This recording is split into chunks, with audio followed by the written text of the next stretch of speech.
والفجر ورأيت الناس يدخلون في دين الله أفواجا سبحان الله আমার সাহায্য যখন আসবে, আমার সাহায্য আসবেই আসবে, আমার সাহায্য যখন আসবে, আমার পক্ষ থেকে বিজয় যখন আসবে, তখন তুমি দেখবা সারা পৃথিবীতে দলে দলে মানুষ মুসলমান হচ্ছে।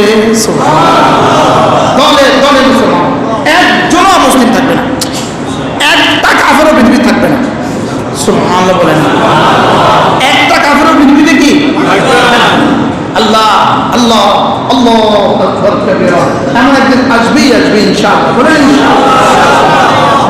এজন্য তিনটা কাজ দেখেন কি করবো, আমি তো সূরা শেষ করবো কেমনে?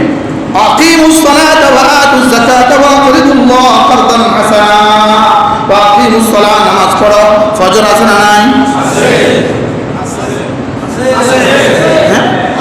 ফজর আছে না নাই? আগামী 3 নম্বর জুমা, আগামী প্রথম জুমা যেদিন আসবো, কারা কারা ফজর পড়ছেন হাত তোলাম। এই মসজিদে আমার বাপে ব্যাত লাগাইতো, এই মসজিদে আমার বাপে ব্যাত লাগাইতো, আমার বাপের জীবনের প্রথম আমল। আমার আব্বা এই মসজিদে 35 বছর ইমাম ছিল, ব্যাত লাগাইতো ব্যাত। এই মসজিদের আগে আব্বা সফিউল্লাহ হাজী ভাই মসজিদে ইমাম ছিলেন। পুরা গ্রামের মুসল্লিদের হাজিরা খাতা ছিল, হাজিরা খাতা। গ্রামের সব বাড়ির সব ঘরের বালিক পুরুষের হাজিরা খাতা ছিল। ওই হাজিরা খাতা দিয়ে হাজিরা ডাকতো জুমার পরে, হাজিরা ডাকতো, হাজিরা যে নাই পরে জুমার একটা করে ব্যাত লাগাইছিল। আল্লাহ, কালকে তো ওই CNN আমার বিরুদ্ধে সংবাদ পরিবেশনা করে। এটা পিছনের কথা কইছি, সামনের কথা কই না। সামনে এই দিন আসবে ইনশাআল্লাহ, সামনে এই দিন আসবে, বলেন না ইনশাআল্লাহ। সামনে এই দিন কি আসবে ইনশাআল্লাহ। যিনি প্রধানমন্ত্রী হবেন তিনি বাইতুল মুকাররমের খতিব হবেন ইনশাআল্লাহ। আপনাদের কাছে বিশ্বাস হয় না? বলুন, হ্যাঁ বলুন হুজুর, এগুলো আপনাদের স্বপ্ন। পৃথিবীর সব বাস্তবে একসময় স্বপ্ন ছিল। পৃথিবীর সব বাস্তবে একসময় কি ছিল? হোয়াইট হাউসে একসময় স্বপ্নই ছিল। হোয়াইট হাউসে একসময় কি ছিল? এই স্বপ্ন নিয়েই আমরা বেঁচে আছি, এই স্বপ্ন নিয়ে আমরা বেঁচে আছি। এদেশে আর কোনো বেনামাজি হবে না। আরে ইনশাআল্লাহ, বলেন ইনশাআল্লাহ, বলেন ইনশাআল্লাহ। আল্লাহ ওই দিন আমাদেরকে দেখায় দেন। তাহলে কয়টা কাজ পেলাম? নামাজ, যাকাত, ওয়া আকরিদুল্লাহ কারদান হাসানা। আল্লাহকে কর্জে হাসানা দান করো। কোথাও মসজিদ নির্মাণ হইতেছে দেখবা, ওখানে কিছু দিয়ে দিবা। মাদ্রাসা নির্মাণ হইতেছে দেখবা, ওখানে কিছু দিয়ে দিবা। মাদ্রাসার উস্তাদদের বেতনে কিছু দিয়ে দিবা, মাদ্রাসার ছাত্রদের খাবারে কিছু দিয়ে দিবা, এতিম অসহায়কে কিছু দিয়ে দিবা, বিধবাকে কিছু দিয়ে দিবা, নিজের এতিম অসহায় আত্মীয়স্বজনকে কিছু দিয়ে দিবা, ফিলিস্তিনের জন্য কিছু দিয়ে দিবা, মুসলিম মুসলমানদের জন্য কিছু দিয়ে দিবা। আজকে আমাদের এখানে একজন মেহমান আসছে, বড় শিক্ষিত মানুষ, বড় শিক্ষিত মানুষ। ইনি অমুসলিম ছিলেন, মুসলমান হয়ে আপনাদের কাছে আসছে। যেন আল্লাহর সিদ্ধান্ত, যদি তোরা না করিস আমি আরেক দল থেকে একজনকে উঠে নিয়ে আসবো, আর সে করবে যে কাজ আমার করা উচিত ছিল। আমার করা উচিত ছিল এদেশে গ্রামে গ্রামে, ঘরে ঘরে, পাড়ায় পাড়ায় গিয়ে গিয়ে বলবো ফিলিস্তিনি মুসলমানদের জন্য কিছু দেন। কিন্তু আমার করা উচিত ছিল, লেকিন আমি তো মুসলিম, আমি তো বাইবার মুসলিম, আমি তো বাইবার মুসলিম। আমার সাথে তো আমার মালিকের সম্পর্ক 60 বছরের, 50 বছরের। লেকিন আমি যখন করি নাই, আমি আরেক দল নিয়ে আসবো। এই আরেক দল নিয়ে আসছে। আশ্চর্য কথা, আপনার এই সৌভাগ্য কেমন হলো? ইনি আসছেন আলহামদুলিল্লাহ। আজকে ইনারা আসছেন ফিলিস্তিনের জন্য আমাদের কাছ থেকে কিছু কালেকশন করবেন। ইনারা নিজেরা গিয়ে পৌঁছিয়ে দেন। ইনি 3 বার সফর করছেন, ইনি মিশরে 3 বার সফর করছেন। মাশাআল্লাহ, এনাদের এক জামাত মিশরে গেছে, আমার ছেলের বা ওদের মেহমানদারি করছে। আমার ছেলে তো বউ সহ মিশরে থাকে, তো মেহমানদারি করছে। হ্যাঁ, তো আলহামদুলিল্লাহ সারা দেশে এনারা মেহনত করে। ঢাকাতেও মেহনত করছে। আমরা আজকে এনাদেরকে দাওয়াত দিয়ে আমাদের মসজিদে নিয়ে আসছি। আলহামদুলিল্লাহ, কম মাতে না আপনার একটু রেসপন্স নাই কি? আলহামদুলিল্লাহ, বলেন আলহামদুলিল্লাহ।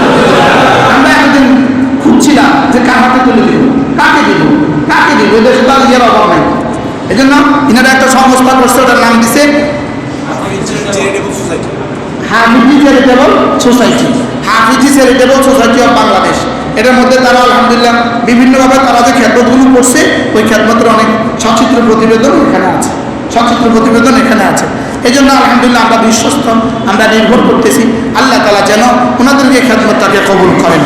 ওনারা আজকে ঢাকা থেকে এক কাফেলা আসছে, আমাদের কাছ থেকে কিছু কালেকশন করে পৌঁছিয়ে দিবে ইনশাআল্লাহ একসাথে। এই জন্য আমরা সকলে নিয়ত করেন, আপনি আপনার সাধ্যের সবটুকু উৎসর্গ করবেন ইনশাআল্লাহ। কোন ইনশাআল্লাহ আপনার সাধ্যের যা আছে আপনি সেখান থেকে উৎসর্গ করবেন। ইসমাইল ভাই কোন? ইসমাইল ভাই 5,000 মাশাআল্লাহ। আপনি হিসাব কত? 5,000 মাশাআল্লাহ। সুমন কত? একজনের 5,000 কইছি, আমরা 10, আমরা আরো বেশি করতে পারেন এই শুধু। হ্যাঁ 10,000 মাশাআল্লাহ। সুমন ভাই 10,000 মাশাআল্লাহ, আল্লাহ তাআলা কবুল ফরমান। হোসেন ভাই কত? 2,000 মাশাআল্লাহ। আব্দুর রহমান কত? দাওয়া করে দিও, আগে কম না কত? 2,000 মাশাআল্লাহ, আল্লাহ কবুল করেন। কত? ভাইয়ের নাম কি? আলহাজ। আলহাজ হজ করছেন নি? তাহলে আলহাজ হোল স্কোয়ার, এটা হলে আলহাজ হোল স্কোয়ার। নাম আলহাজ, কাম আলহাজ। দোকানের নাম কি? হাজি বিরিয়ানি, বিরিয়ানিও আলহাজ। মাশাআল্লাহ মাশাআল্লাহ। আল্লাহ কত ভাইয়া? কত? 5,000। আল্লাহ তাআলা কবুল করেন। যে আর কে আছেন? আর কে আছেন বলবেন ভাই? সাথে ইয়া ভাই বলেন বলেন। 5,000 মাশাআল্লাহ, আল্লাহ কবুল করেন। জি মাশাআল্লাহ। হ্যাঁ মোজাম্মেল সাহেব, আমার ব্যয় 2,000 টাকা মাশাআল্লাহ, আল্লাহ কবুল করেন। যে আর কে আছেন দেখি? 2,000 টাকা, আল্লাহ তাআলা কবুল করেন। যে আর কে আছেন? ডাক্তার ভাই 2,000, আল্লাহ কবুল ফরমান। যে আর কে আছেন? মাশাআল্লাহ। দোতলা তিনতলা থাক। আর কে আছেন? ইনশাআল্লাহ টপ 1,000 মাশাআল্লাহ। প্রত্যেকে বরকতের জন্য আপনার পকেট থেকে একটা নোট বাইর করেন। 500, 1,000, 2,000, যে যা পারেন বাইর করেন। ভাই আপনি আসেন আমার কাছে, আপনার পরিচয়টা দেন, আপনি একটু বলেন 1 মিনিট, পরে আবার বয়ান হবে, বয়ান আবার হবে। এই বয়ান শেষ হয় নাই। জি মাশাআল্লাহ, সালাম দিয়ে জি আপনারা যান। আজকে আমরা ঢাকা থেকে এসেছি আপনাদের কাছে, তো আমি একটু হাফিজি চেয়ে বাংলাদেশের একটু পরিচয় তুলে দেবো ছোট করে। হাফিজি চেয়ে বাংলাদেশ এই উপমহাদেশের অন্যতম প্রচুর মাওলানা হাফিজুর রহমাতুল্লাহ নামে বাংলাদেশে একমাত্র নিবন্ধিত সেবা সংস্থা। এটা সরকারি রেজিস্ট্রেশন প্রাপ্ত সেবা সংস্থা। এখানে যে মাওলানা কেমন আছেন তাদের মধ্যে উল্লেখযোগ্য হলেন যেমন মহাসচিব মুফতি মাহমুদুল হাফিজাল্লাহ, উনি আমাদের সাথে আছেন। চট্টগ্রামের পীর সাহেব মুফতি রাজাউল সাহেব আমাদের সাথে আছেন। ডক্টর এনামুল্লাহ আমাদের সাহেব উনি আমাদের সাথে আছেন। আমরা সবাই একসাথে এক ছাতার নিচে আমরা একসাথে সবাই মিলে আমরা কাজ করছি আলহামদুলিল্লাহ। ওনারা আমাদের প্রতিষ্ঠান অভিভাবক পরিষদে আছেন। এর মানে এই নয় যে আমাদের সাথে আমাদের মাসে 6 মাসে এরকম দেখা হয়। চট্টগ্রামের বিষয় বা আমাদের যে মুফতি মাহমুদুল সাহেব আছে, ডক্টর এনামুল্লাহ আছে, আমাদের প্রতি মাসে ওনাদের সাথে আমাদের কাজ আপডেট দেব আলহামদুলিল্লাহ। আমরা কাছে যাই, আমাদের কাছে বিভিন্ন রকমের পরামর্শ করেন। তো আজকে আপনাদের সামনে এসেছি, আজকে বলেছেন যে গাজার বিষয়ে আমরা দীর্ঘদিন কাজ করছি। গাজার এই কাজের বিষয়ে আপনাদের একটু বলি। অনেকের কনফিউশন থাকে যে গাজাতে আমরা কিভাবে কাজ করতেছি। আমরা বাংলাদেশ থেকে মিশর টু গাজায় কাজ করতেছি। গাজায় অলরেডি আমরা 39 জনের একটি টিম তৈরি করেছি, তারা হলো ফিলিস্তিনি নাগরিক। তারা 1.5 বছর আমাদের ইউনিফর্ম এবং আমাদের ব্যানার নিয়ে সেখানে কাজ করছেন। আমাদের যদি পেজ বা ওয়েবসাইটে আমরা যান, প্রতিদিন আপনারা সেই ভিডিওগুলো আপনি পাবেন যেভাবে কাজ করছে। আমরা যেমন আমরা গাজা দিয়ে আমরা আলমগীর মাওয়া আলকারা এবং বিভিন্ন জায়গায় কাজ করছি, কোন দিন কাজ করছি, দিন তারিখ সময় এগুলো সব উল্লেখ করে প্রতিদিন আমরা ভিডিওগুলো আপডেট দিচ্ছি।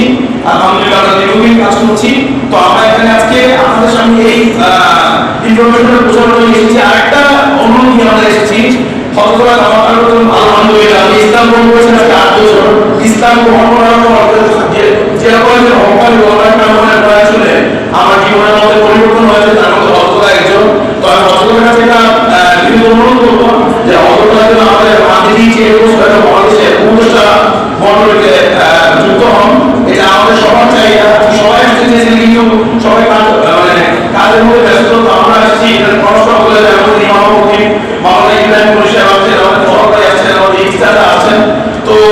চেকপোস্ট বাংলাদেশ খুব সুন্দরভাবে কাজ করে প্রত্যন্ত অঞ্চলে আমরা দাওয়াতি সকল নওজুরিদের সহযোগিতা সহ খুব সুন্দরভাবে কাজ করে এবং প্রতি বছর আমাদের ডিবিসি কর্তৃক আমাদের অনেক রিপোর্ট জনসমক্ষে পেশ হয়। তো আজকে আমরা নজরদারকে অনুরোধ করবো নজরদার আমাদের সাথে এই সেবা সফরে আমাদের সাথে যুক্ত হন। ওনার যে কার্যক্রম আছে কার্যক্রমের ফাঁকে ফাঁকে একটু সময় বের হলো আমাদের নসিহত করবেন যেন করে এবং আমাদের সাথে যেন থাকে। মাশাআল্লাহ, আল্লাহ মাশাআল্লাহ, আল্লাহ এনাদের হায়াতের মধ্যে বরকত দান করেন। কেউ না কেউ তো করবেই ইনশাআল্লাহ, কেউ না কেউ তো করবে।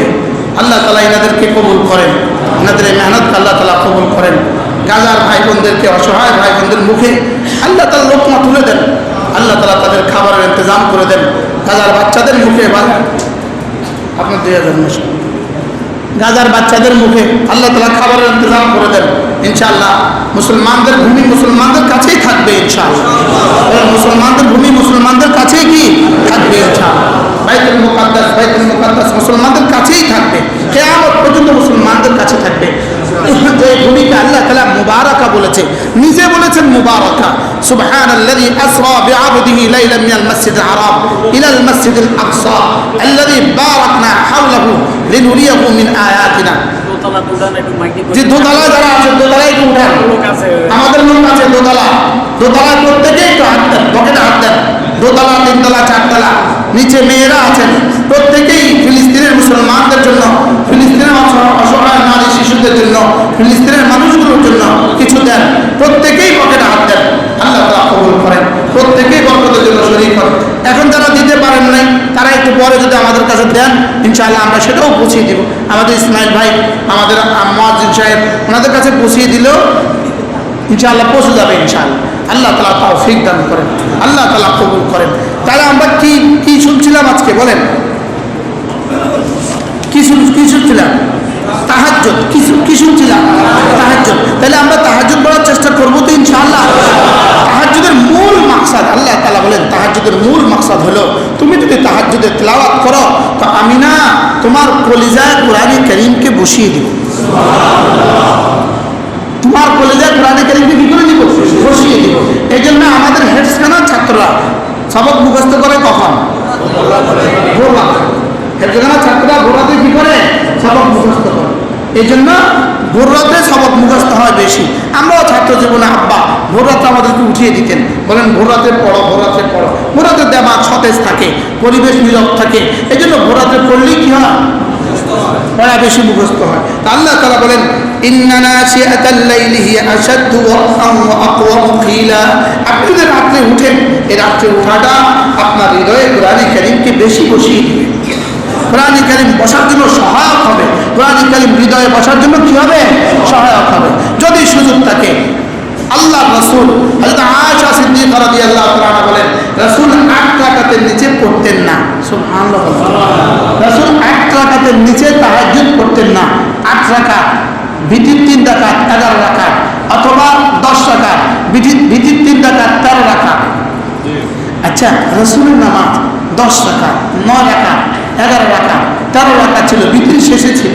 আর আমাদের জীবনের তাহাজ্জুদ, এবার একজন মানুষ মক্কা শরীফে, আমি তার সাথে তাকে নিয়ে গেছি হারামে তাহাজ্জুদের সময়। তাই বলছে 8 রাকাত নামাজ পড়বেন, পড়ে আমার কাছে আসবেন। উনি 8 রাকাত পড়ে এসে বলছেন জীবনে প্রথম 8 রাকাত পড়ছে। বলছে জীবনে। উনি একা কেন? তারাও অনেক আছেন। উনি একা নিয়ে 8 রাকাত পড়ছে জীবনের প্রথম না, তারাও অনেকে আছেন। আমরাও অনেকে আছি। রমজানে পড়া হয় তো 2 রাকাত 4 রাকাত। হ্যাঁ, উনি বলতেছেন জীবনে প্রথম আমি 8 রাকাত তাহাজ্জুদ করলাম। আমিও মন্দ কি, আমরা তো একই, আমরা একই কাতারে। কুত্তাটা বড় আর কি, জুব্বাটা একটু বড় কিনছি দূরের। আল্লাহ আমাদেরকে তৌফিক দান করেন। এরপরে কি বলেন আল্লাহ তাআলা? আপনি তো দিনে পারবেন না, আপনি দিনে এতটা তেলাওয়াত পারবেন না, আপনি দিনে তো অনেক ব্যস্ত। ইন্নালাকা ফিন-নাহারি সাবআন তাওয়িলা। আপনি দিনে অনেক ব্যস্ত থাকবেন, আপনি দিনে অনেক কি দেখবেন? অনেক ব্যস্ত থাকবেন। আশ্চর্য কথা, সাবহান, সাবাহা ইয়াসবাহু শব্দ অর্থ সাঁতার কাটা। সাঁতার কাটা কি কাটা? সাঁতার কাটা। আপনি বাংলা বইতে দেখবেন, বাংলা পুরাণের তরজমা দেখবেন, আপনার জন্য দিনের বেলায় রয়েছে লম্বা লম্বা সন্তরণ। তর্জমা কি লেখা আছে? লম্বা লম্বা সন্তরণ। এটা থেকে বাংলা কিছু বুঝতে যায় না কি কইছে। সন্তরণ, সন্তরণ মানে সাঁতার কাটা। সন্তরণ মানে কি কাটা? সাঁতার কাটা। আল্লাহ তাআলা বলেন দিনে তো আপনি অনেক বেশি ব্যস্ত থাকবেন, দাওয়াতের কাজে আপনি অনেক বেশি ব্যস্ত থাকবেন, এদিকে যাবেন ওদিকে যাবেন, দাওয়াতের কাজে আপনি অনেক বেশি ব্যস্ত থাকবেন। আপনি তো দিনের বেলা তেলাওয়াত বেশি করতে পারবেন না, এজন্য অবশ্যই রাত্রে উঠুন আর রাত্রে তেলাওয়াত করুন। বাকি আশ্চর্য কথা হলো দিনের বেলায় ছুটোছুটিকে আল্লাহ তাআলা সাবাহান বলেছেন কেন? সাবাহান, সাবাহা ইয়াসবা মানে সন্তরণ, সাঁতার কাটা। এখান থেকে সাব্বাহা ইউসাব্বিহু তাসবিহ পড়া, তো সুবহান এখান থেকেই সুবহান। এটা বলেছেন কেন? যে ইয়া রাসূলুল্লাহ দিনে তো আপনি তেলাওয়াত বেশি করতে পারবেন না ধ্যানের সাথে দাঁড়িয়ে দাঁড়িয়ে, দিনে আপনি ছুটতে থাকবেন, লেকিন তখনও যেন আপনার জবানে তাসবিহ থাকে। কি হয়? এই জন্য তাসবিহ দিয়ে কি বলছেন? সাবাহান তাবিলা, দিনের বেলায় তাসবিহ, রাতের বেলায় তেলাওয়াত। সুবহানাল্লাহ বলেন। দিনের বেলায় কি তাসবিহ, রাতের বেলায় কি? আমরা যারা গায়ে হাফেজ আছি, মোটরসাইকেল চালাই, তখন কি আপনি তেলাওয়াত করতে পারবেন? গাড়ি চালাই তখন কি আপনি তেলাওয়াত করতে পারবেন? হ্যাঁ, হাফেজ সাহেবরা পারে, হাফেজ সাহেবরা তখনও পারে, হার হালতে পারে, লেকিন আমরা যারা গায়ে হাফেজ আছি আমরা তখন কি করবো? তো আল্লাহ তাআলা যেন এটা বলে দিয়েছেন দিনের বেলায় তাসবিহ পড়বেন ব্যস্ততার মধ্যে, আর রাতের বেলা তেলাওয়াত। কি হয়? তাহলে দিনের ব্যস্ততাটাকে কি দিয়ে বুঝাইছেন?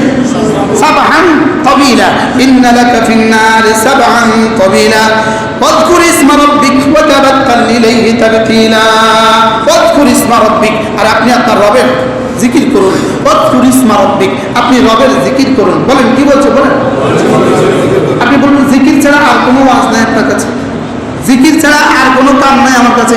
তা আমার কাছে বাকি সব কামের সাথে জিকিরও আছে, আপনার সাথে জিকির ছাড়া বাকি সব কাম আছে। মনে বুঝেন না? আপনার কাছে তো জিকির ছাড়া বাকি সব কি আছে? আপনি কবে জিহাদ করলেন? আপনি যে বললেন আমার কাছে জিকির ছাড়া আর কিছু নেই, আপনি জিহাদটা কবে করছেন?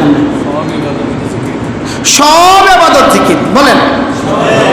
যে যেমন ধরেন ইনারা যে এখানে আসছে ফিলিস্তিনের জন্য টাকা তুলতে আসছে, এই কাজটাও জিকিরের অন্তর্ভুক্ত। সুবহানাল্লাহ বলেন। এই কাজটাও কি? প্রত্যেকটা ইবাদত জিকির। কম জিকিরের পরিচয়, জিকিরের পরিচয় একটা বই আছে, আমার করা বই আছে, আমাদের গাড়িতে আছে, পড়েন তো না। নিজেদের ইমাম সাহেবের বইটাও তো নিতে পারেন কম আছে, যে এই ব্যাপারটা কি লিখছে দেখি। কি আমাদের বইগুলো আমাদের গাড়িতে আছে। একটা বইয়ের নাম কি? জিকিরের পরিচয়। কি, কেন, কিভাবে? বলেন। এই পারলে এটা নিয়ে নেবেন। আত্মশুদ্ধি কি, কেন, কিভাবে? পারলে এটা নিয়ে নেবেন। তাওবা ও ইস্তিগফার পারলে নিয়ে নেবেন। লা হাওলা ওয়ালা কুওয়াতা ইল্লা বিল্লাহ এর ফজিলত পারলে নিয়ে নেবেন। দুরূদ শরীফের ফজিলত পারলে নিয়ে নেবেন। আমার একটা মুস্তাকিল রিসালা আছে, নাম হলো তাকওয়া। নাম কি? তাকওয়া। পারলে নিয়ে নেবেন। বিখ্যাত কিতাব আল ওয়াবিলুস সাইয়্যিব ফিল কালিমিত তাইয়্যিব আমাদের করা কিতাব, পারলে নিয়ে নেবেন। হ্যাঁ, 5 মিনিট করে যদি পড়তেন, 5 মিনিট করে যদি পড়তেন, 5 মিনিট করে যদি পড়তেন, হৃদয়টা আলোকিত হইতো। নি'মাল আনিস কিতাব কতটা উত্তম বন্ধু। কিতাব এমন একটা জিনিস, এটা যে ওর কিতাব আবার কি জিনিস? এটা তো কিতাব মানে বই। বই কিতাব মানে কি? একবার আমাদের সামাদের মাঠে আসছিল শাইখুল হাদিস আজিজুল হক রাহমাহুল্লাহ তাআলা, তো উনি বলতেছিলেন আমরা আগে বই পড়তাম, এখন তোমরা বই দাও। ওই সিনেমার বইরে কি কর? বই ওটা পড়ে না, দেখে। তো আমরা আগে বই পড়তাম, তোমরা এখন বুঝতাম। ঢাকার আঞ্চলিক ভাষায় কথা বলতেন। আমরা আগে বই পড়তাম, তোমরা এখন বই দেখো। তোমরা এখন বই দেখো। তোমরা তো বই দেখো, তোমরা এখন বই পড়ছো না, তোমরা এখন বই পড়ো না। কিছু কিছু বই পড়া উচিত কিনা বলেন? প্রত্যেকের ঘরে, প্রত্যেকের চোখের সামনে কিছু না কিছু বই থাকা উচিত। বুঝে নাই কথা? প্রত্যেকের দোকানে কিছু না কিছু বই রাখা উচিত, প্রত্যেকের অফিসে কিছু না কিছু বই রাখা উচিত।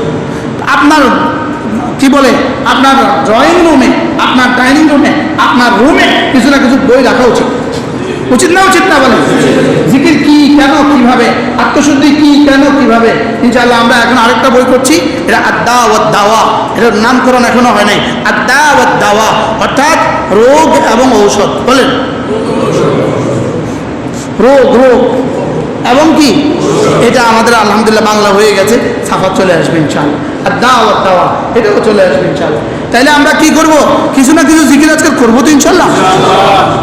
আমরা জিকির করি স্বাভাবিকভাবে, কিছু জিকির আমরা করি, আগেই বলছি প্রত্যেকটাই জিকির। কিছু জিকির আমরা করি লেকিন জবানে করি, জিহ্বা দিয়ে করি, লেকিন এই জিকির হওয়া উচিত জবান ও দিলের সমন্বয়ে। বলেন, যেন আমার প্রতিটা শব্দ যখনই উচ্চারিত হয় সেটা যেন আমার দিল থেকে হয়, সেটা জন্য আমার কি হয়। এই জন্য আমরা একটা নতুন মেহনত, আলহামদুলিল্লাহ, শাহ ওলিউল্লাহ মুহাদ্দিস দেহলভির জমানায় এই মেহনত ছিল। এরপরে হাকিমুল উম্মতের জমানায় এই মেহনত ছিল। আমরা 3 দিন এক টানা 72 ঘন্টার এই মেহনত করব। 72 ঘন্টা 2-4-50 জন ওলামা ইকরাম নিয়ে আমরা এক মসজিদে ঢুকে যাব। এই 72 ঘন্টা পৃথিবীর এদের কোনো কাজ থাকবে না। এরা মোবাইল ইউজ করতে পারবে না, এরা বালা করতে পারবে না, এরা কথাও বলতে পারবে না। শুধুই এদের প্র্যাকটিস হবে যে এরা কি করবে। আমাদের জীবনের প্রতিটা জিকির যেন দিলের সাথে হয়। যেমন আউযু বিল্লাহি মিনাশ শাইতানির রাজিম, এটা যখন আমি পড়ছি, আমার জবান যখন পড়ে, আমার দিল যেন এই কথা বুঝে যে আমি এখন কি বলছি। এরপরে আমার দিল যেন বুঝে যে এই মুহূর্তে আমার রব আমাকে কি কি দিচ্ছেন। আমার দিল যেন এই কথা বুঝে যে আমি এখানে কি কি বলতে চাচ্ছি, আমি আল্লাহর কাছে কি কি চাচ্ছি। বিসমিল্লাহির রহমানির রহিম, এটা বলার সময় দিল আর জবান যেন এক থাকে। রহমান বলার সময় দিলে যেন বুঝে আমি রহমান বলছি, দিলে যেন বুঝে আমি রহিম বলছি। এভাবে প্রত্যেকটা শব্দের আমরা মশক করবো ইনশাআল্লাহ। বলেন ইনশাআল্লাহ। এই জন্য আমরা ইনশাআল্লাহ সফর মাসে আমার মাদ্রাসার সেমাই পরীক্ষার পরে 3 দিন আমরা এই জামাত নিয়ে কাজ শুরু করবো ইনশাআল্লাহ। প্রথম এই জামাতে ওলামা ইকরাম ছাড়া কেউ ঢুকতে পারবে না। কি হাফেজ হতে হবে, আলেম হতে হবে। প্রথম মিশন হলো ওলামাদের উপরে, কারণ ওলামা ঠিক তো সব ঠিক। মনে হয় কথা বুঝেন না? ওলামা ইকরাম ঠিক তো কি সব ঠিক। আমরা এই মিশন ইনশাআল্লাহ চালু করে দিব ইনশাআল্লাহ। এরপরে আস্তে আস্তে প্রত্যেক জেলা আমরা 3 দিন করে এভাবে সময় লাগাবো ইনশাআল্লাহ। কেমন হবে ইনশাআল্লাহ? ওই 3 দিন জবানে কোনো কথা বলবে না, কলম দিয়ে কথা বলবে, কলম দিয়ে। এমন হবে এই 3 দিন পরে সে রিপোর্ট দিতে হবে যে এই 3 দিনে তার কয়টা কথা হয়েছে। সে খাতা বাইর করবে যে আমার 3 দিনে 3টা কথা হয়েছে। আল্লাহ যেন এই তাজদীদ এই কাজটা আল্লাহ আমাদেরকে দিয়ে শুরু করে দেন ইনশাআল্লাহ। সফরে আমাদের পরীক্ষার পরপরই 3 দিন আমরা এই কাজটা করব। এখন বর্তমানে চলতেছে ঢাকার মিরপুরে চলতেছে, আলহামদুলিল্লাহ শুরু হয়ে গেছে, এই কাজ শুরু হয়ে গেছে। এটা মূলত পীর জুলফিকার আলী নকশবন্দি দামাত বারাকাতুহু তার এক মিশন, এটা তার এক চিন্তা চেতনা, তার তাজদীদি একটা চিন্তা চেতনা। এখান থেকেই মালয়েশিয়া ওনার খানকা, মালয়েশিয়া খানকার যিনি নাজেম আছেন তিনি বাংলাদেশে এখন আছেন, তিনি এই কাজটা এখন করাচ্ছেন। আমাদের ছোট ভাই মারুফকে ওখানে পাঠিয়েছি দেখে আসার জন্য। ইনশাআল্লাহ আমরা আগামী মাসে চালু করব। এরপরে লক্ষ্মীপুর হবে ইনশাআল্লাহ। বলেন ইনশাআল্লাহ। ওলামা ইকরামের এক জামাত তৈরি হয়ে গেলে ইনশাআল্লাহ এরপরে আপনাদেরকে নিয়ে আমরা কাজ করবো ইনশাআল্লাহ। আমাদের এই মসজিদে যদি হয় তো কেমন হবে? 2তলা 3তলা আমরা 24 ঘন্টা মেহনত শুরু করে দেবো ইনশাআল্লাহ। এভাবেই আমাদের দিল ও জবান যেন এক হয়। দিল ও জবান আমার সুবহানাল্লাহ বলার সময় আমার দিল ও জবান যেন এক হয়। আমার আলহামদুলিল্লাহ বলার সময় আমার দিল ও জবান যেন এক হয়। এখন কি আমাদের 1 না 2? দিল কোথায়, জবান কোথায়? কি একসাথে হয়ে আছে না আলাদা হয়ে আছে? দূরত্ব কত দূর হয়ে আছে? হ্যাঁ, যোজন দূরত্ব, আসমান আর জমিনের দূরত্ব হয়ে আছে আমাদের দিল আর জবানে। বাস্তব না বাস্তব? আমি যখন সুবহান রাব্বিয়াল আযীম বলি তখন আমার দিল কোথায়, আমার জবান কোথায়? সুবহান রাব্বিয়াল আ'লা যখন বলি তখন আমার দিল কোথায়, জবান কোথায়? আল্লাহ তাআলা আকবার, আল্লাহ তাআলা আযীম, আল্লাহ তাআলা আ'লা, এই শব্দগুলো যেন আমার জবান ও দিলে একসাথে উচ্চারিত হয়। কি হয় বলেন? আমার জবান ও দিলে কি হয়? আমরা এটার উপরে প্র্যাকটিস করব, এটার উপরে রিহার্সাল করতে থাকবো, মশক করতে থাকবো, বলতে থাকবো। এই 1% আসবে, 2% আসবে ইনশাআল্লাহ। মেহনত করতে ওয়াল্লাযীনা জাহাদু ফিনা, এটাই হলো এই মেহনত। ওয়াল্লাযীনা জাহাদু ফিনা, এটাই হলো আসল মূলত এই মেহনত। সাহাবা ইকরামের দিল আর জবান কেমন ছিল? কদ্দুর এক ছিল বলেন? কদ্দুর? এটাকে আল্লাহ তাআলা বলেছেন ওয়াকুনু মা'আস সাদিকিন।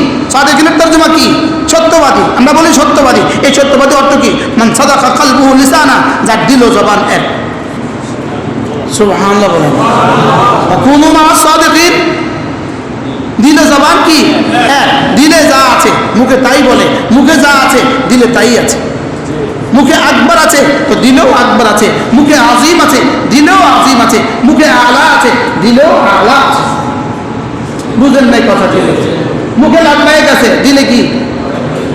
হ্যাঁ দিলে লাগবে। হ্যাঁ দিলে আছে হাজি সাহ, দিলে আছে কি সাহ? হাজি সাহ। দিলে আছে হাজি সাহ, মুখে আছে লাগবে, মুখে আছে কি?